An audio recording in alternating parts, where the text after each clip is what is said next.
Chicken Francese is something I'm very familiar with, having grown up in the Flower City, Rochester, New York, where the dish originated at a restaurant called the Brown Derby. And today Becky's going to show me how she makes her version. That's right. So the tradition of Francese means to take a piece of food, dip it in flour and then egg, then pan fry it and serve it with a lemony beurre blanc sauce. It's delicious. It is. It's really good. Kind of a retro recipe, but we've modernized it a bit so that the flavor is a little bit more complex. It's a little bit easier to make, and it's also a little bit more economical. Great.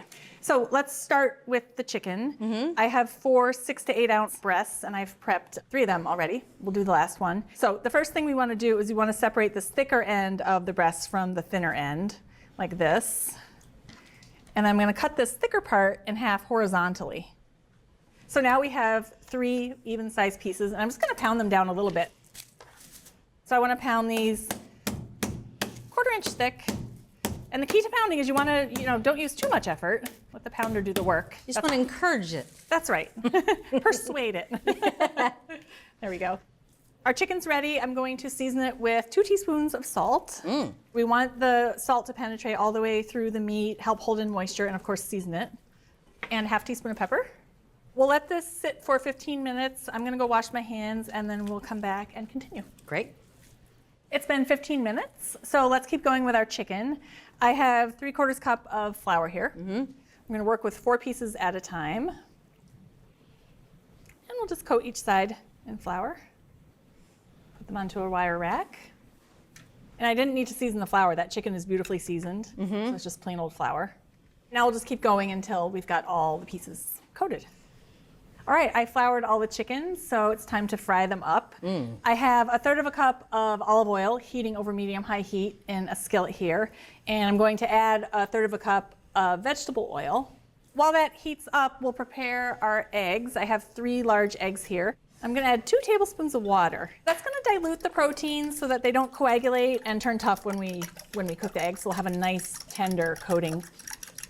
All right, our oil looks pretty good there. So I'm going to work with 4 pieces of chicken at a time, and I'm going to put them from the flour into the egg. So let the excess egg drip off. I'm going to turn that down to medium heat. So we're going to cook these about 2 minutes per side. We want them to get nice and golden. All right, it's been 2 minutes. Let's see what's going on here. Oh, that looks lovely. Just want like a nice light golden brown. Beautiful. Yeah. Ooh. So we'll give them another 2 minutes on this side. Okay, it's been another 2 minutes. So let's just take a peek, see how they look. Oh, that looks gorgeous. Oh, beautiful. Very nice, right? Perfect, Becky. Perfect. Ooh. Okay, I'll cook the rest of the cutlets, and will you put these in a 200-degree oven to keep warm? You bet. Are you ready to take your cooking to the next level? Introducing the complete America's Test Kitchen TV show cookbook. Featuring every recipe from every episode of America's Test Kitchen. That's thousands of recipes. That texture is unbelievable. Reviews Gadgets you didn't know you needed. and tips. Yes, there's some terrible choices, but there are also some amazing choices. We've spilled all of our secrets and included our insider notes alongside each recipe. Plus, there's a handy shopping guide so you know exactly what to grab when you're at the store. And of course, it makes an excellent gift. Get your copy today at americastestkitchen.com. All right, all of the cutlets are in the oven, so I'm gonna do a nice little lemon garnish to go on top of the dish. I dumped out all the oil and wiped it out. I'm gonna start by putting a tablespoon of butter into my skillet here. Make sense? So let that melt a little bit, and now we're gonna come over and we're gonna use all parts of the lemon in the dish. So I'm gonna start by zesting just half of it, just one side of it. I'm using a rasp grater, and I don't wanna get any of the white pith, I just want the yellow part. And I need just a teaspoon, so that should do it. Perfect. There we go. All right, now I'm going to cut the lemon in half, and I'm gonna take the part that I just zested, and I'm gonna get juice out of there. I want 2 tablespoons of juice. So I've got about 2 tablespoons of juice there. And now we still have this beautiful half of lemon with the peel still on. And I'm gonna cut this into 4 1/4 inch slices. So we have our butter heating up over medium heat, and I'm gonna put these lemon slices in. And we're gonna cook these for about 3 minutes until they get nice and browned on both sides. And they're gonna really develop some nice complexity. And they look pretty. Oh yeah, this is gonna be a beautiful garnish. Okay, it's been 3 minutes. Our lemon slices look gorgeous here. I love that smell. Look at that. Yeah. Oh, they're beautifully caramelized, Becky. That's gonna be such a nice garnish. It adds such complexity to an otherwise simple pan sauce. That's right. So now let's keep going with that sauce. I have a teaspoon of minced garlic. I'm gonna saute that for a minute until you start to get that smell. That's when you know it's time to move on.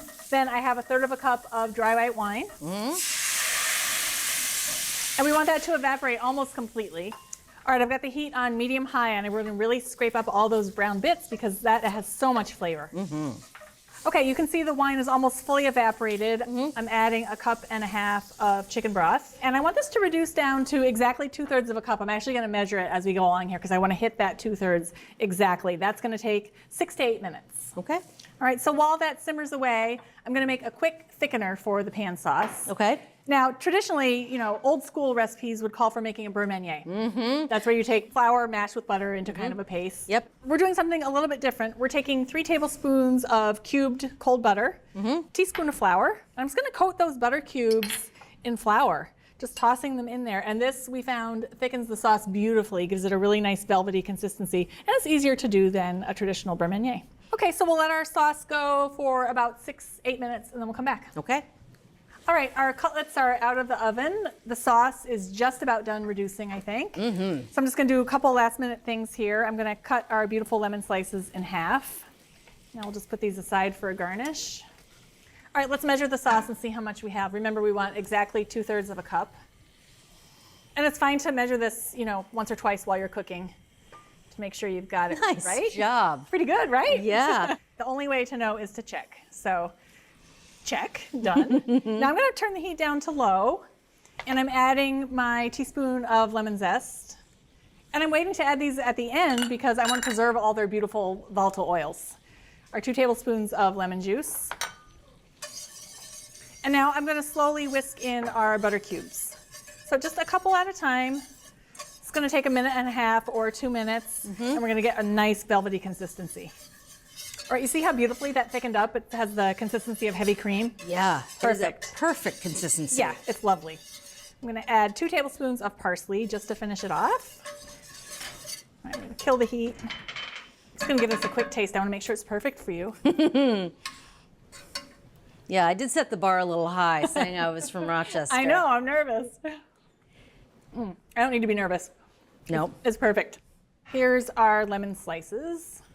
I'm gonna arrange those on top. All right, I'm just gonna drizzle the sauce right on top here. That's exactly what it looks like. Oh, I did it right? Yeah, nailed it. Yay! Oh, Becky, I love how that looks. Oh, I'm so happy you're excited to eat it. Yeah. I'm gonna make sure you get a nice piece of lemon. Yeah, eating those caramelized pieces of lemon is just delicious. How good does that look? Oh my gosh. Restaurant worthy. Becky, this is beautiful. Thank you.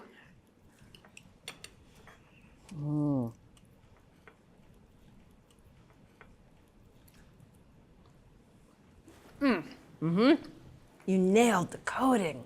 It's on the edge between a crumb coating and an egg coating. It's not flabby, it has a little crisp around the edges, but it tastes like egg, and it's nice and thin. Yeah, it's so thin and tender. And then you really get all that lemon complexity. You get the acidity, you get the slight bitterness that's really nice.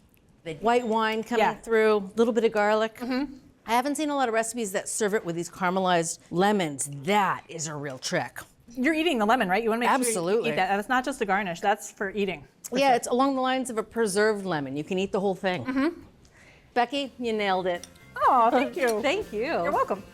If you want to make this Flower City favorite, start by cutting boneless, skinless chicken breasts into cutlets. Dilute the egg with a little water for a thin coating. Make a punchy lemon sauce and thicken it with flour-coated cubes of butter. From America's Test Kitchen, a perfect recipe for chicken francese. Really, you did the city proud. Glad to hear it. We hope you enjoyed this video as much as we enjoyed making it. Don't forget to hit that like button and subscribe to our channel. And if you're ready to take your cooking to the next level, head over to americastestkitchen.com and get a free all-access trial membership. While you're there, you can sign up for our free email newsletters and download our app. With unlimited access to over 14,000 of our Test Kitchen recipes and 8,000 product reviews, you'll have everything you need to cook and learn. So I ask, what are you waiting for? Let's make something great together.